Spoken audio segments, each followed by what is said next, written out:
Hi, I'm Jose Yotu. I'm a certified life coach. And one of my passions is to see people discover their life purpose and empower them to effect necessary changes for transitions of their lives.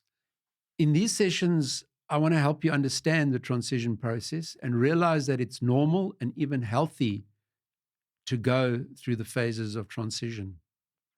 So, if you're in that part of your life where you're going through a transition, and you kind of feel stuck and you're not sure how to handle that transition, I really believe that these sessions are going to be good for you.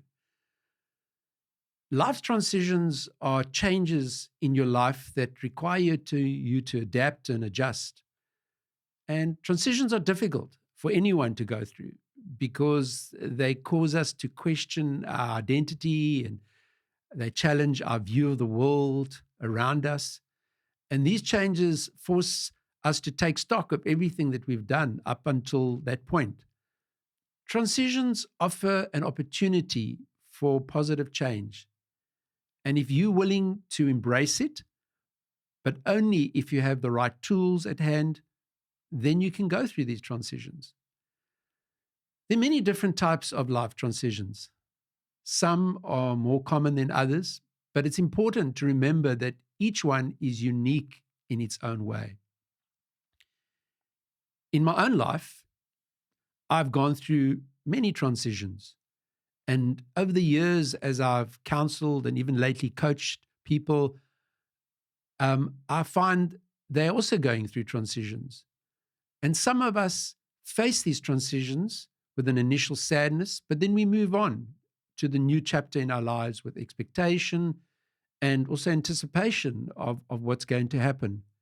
Others of us, unfortunately, we become angry, we're bitter and resentful because of that transition or change, and that leads to depression and hopelessness. Really, what happened is we didn't know, understand what was going on inside of us during that transition. There's several categories of transitions that people face.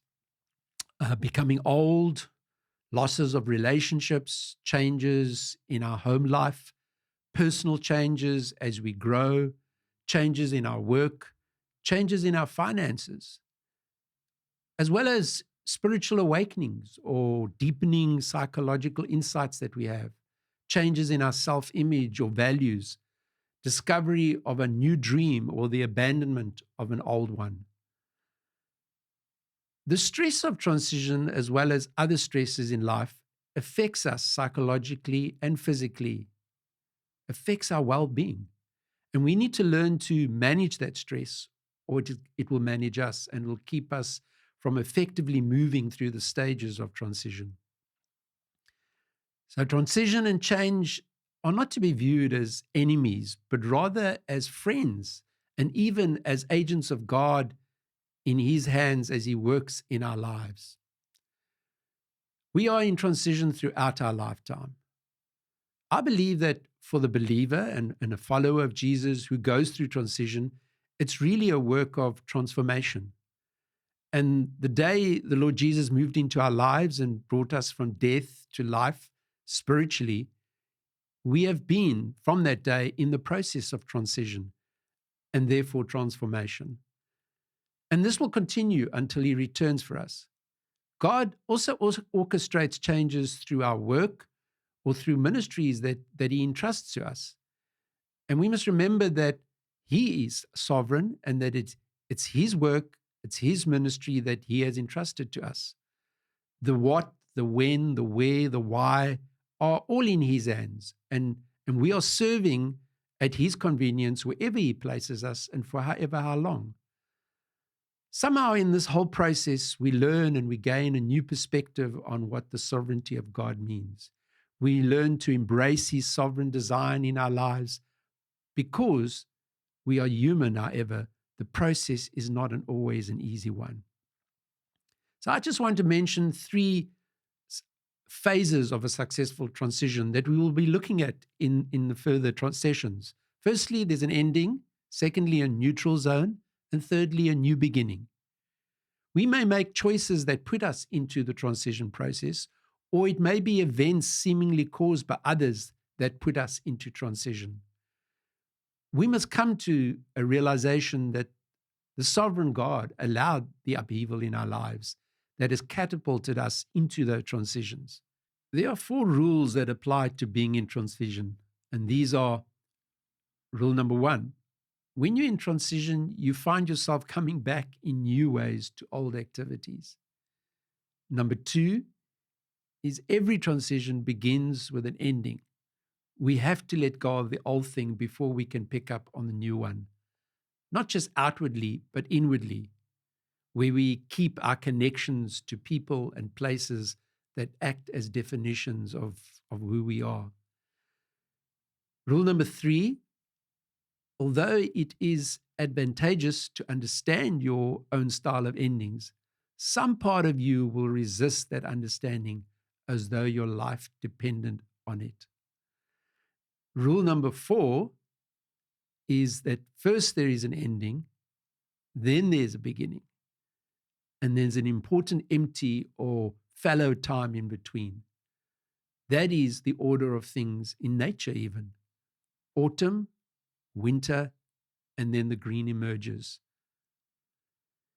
Human affairs flow along similar channels, or they would if we were better able to stay in that current.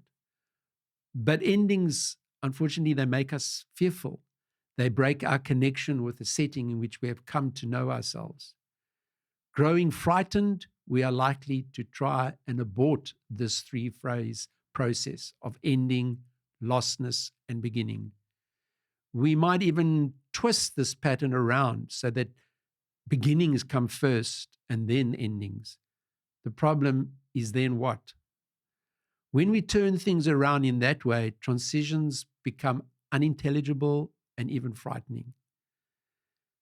Losing one's work or losing one's health or losing a good relationship or any other loss that brings a person to the end of oneself is not necessarily a bad thing.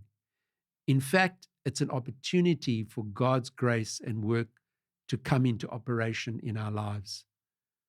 You may say, how can this be? You see, God's desire is for each of his children to be set free of bondage that may have taken root during our formative years. To accomplish this, it seems that we as individuals must become desperate so we will desire help and be willing to receive counseling or coaching. The individual then is in the position to experience the transforming work of the Spirit of God. Thank you for listening to my introduction to this topic of life transitions. I look forward to continuing with further sessions. Goodbye.